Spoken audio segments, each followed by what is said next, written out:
Spectacles associés Auteur Orfeu lu 5 minutes publie le 01.08.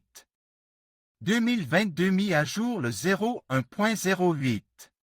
2022 Les films sur les voleurs sont extrêmement populaires, car ils aident les spectateurs à plonger dans le monde criminel et à mieux comprendre quelles sont les lois et les manières qui y sont accueillies. Et pour cela, il n'est pas nécessaire de devenir aussi peu scrupuleux. Aujourd'hui, nous allons donc regarder quelques images qui valent vraiment la peine d'être regardées à loisir. Installez-vous confortablement, prenez quelque chose de savoureux et c'est parti. Visage suspect. La police enquête sur l'explosion d'un navire qui a tué un très grand nombre de personnes. Plus tard, il s'avère que le navire transportait une cargaison de cocaïne. Le détective doit maintenant découvrir tous les détails de l'incident auprès du seul survivant, l'infirme Chatterbox.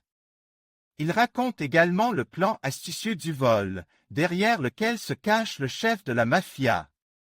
Chiens en rage. Ensemble, 6 criminels se réunissent pour cambrioler une bijouterie. Ils ont tout prévu dans les moindres details, chacun d'entre eux ne connaissant même pas le nom de ses camarades. Pourtant, dès le début, tout va mal et tout se termine par un massacre sanglant.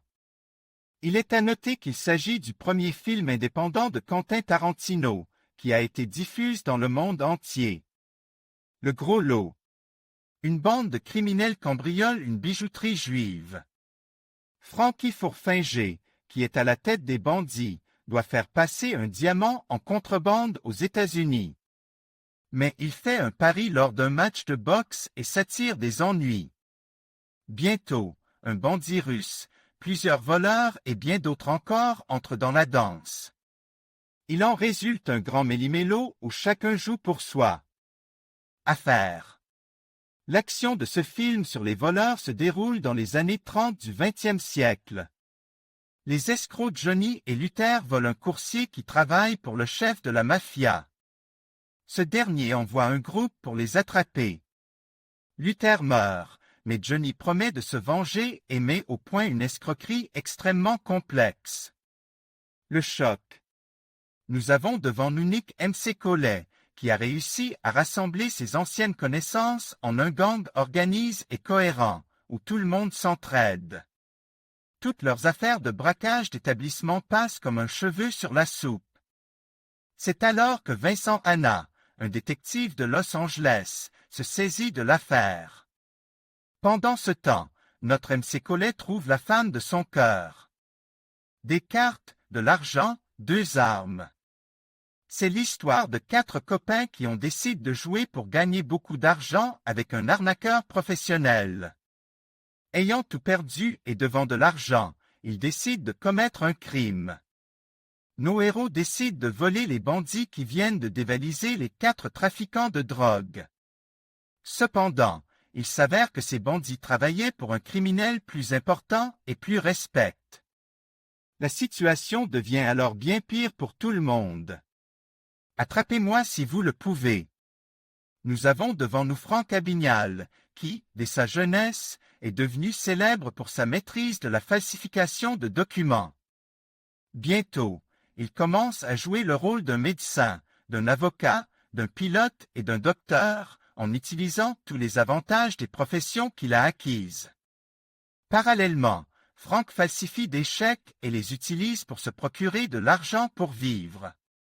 L'agent du FBI en rate déploie beaucoup d'efforts pour attraper le fraudeur et le faire sortir de l'ombre. Mais à chaque fois, il a une longueur d'avance et le policier se retrouve le bec dans l'eau. Ocean's 11. Devant nous, Danny Ocean, à peine sorti de prison, élaborait déjà un plan pour cambrioler un très grand casino de Las Vegas. Il réunit autour de lui 11 professionnels qui commencent à préparer l'affaire. On apprendra plus tard qu'Ocean a de vieux comptes à régler avec le propriétaire de ce casino. La drague. Le personnage principal de ce film travaille comme cascadeur sur le plateau de tournage. Pendant son temps libre, il aide les gangsters à se cacher des poursuivants. Il a une règle, il ne travaille pas plus d'une fois avec un même client et n'attend que 5 minutes.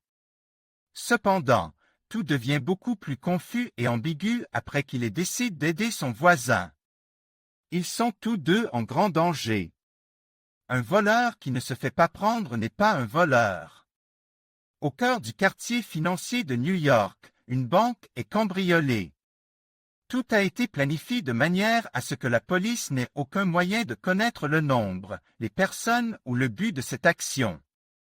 L'inspecteur Frazé tente de faire face à tout cela et d'identifier le chef du gang. Peu à peu, le policier se rend compte que les intrus ne sont pas intéressés par l'argent. Le réalisateur et le scénariste ont réussi à combiner de manière extrêmement harmonieuse un programme social important et une histoire policière complexe. Nous voici arrive au terme de notre sélection de 10 films sur les voleurs. Si vous avez encore des questions ou des suggestions, n'hésitez pas à les écrire dans les commentaires. Nous avons également préparé pour vous d'autres sélections tout aussi intéressantes, et c'est tout pour l'instant. Nous vous souhaitons un ciel serein au-dessus de votre tête et vous disons à bientôt sur les pages de nouveaux articles. Admin.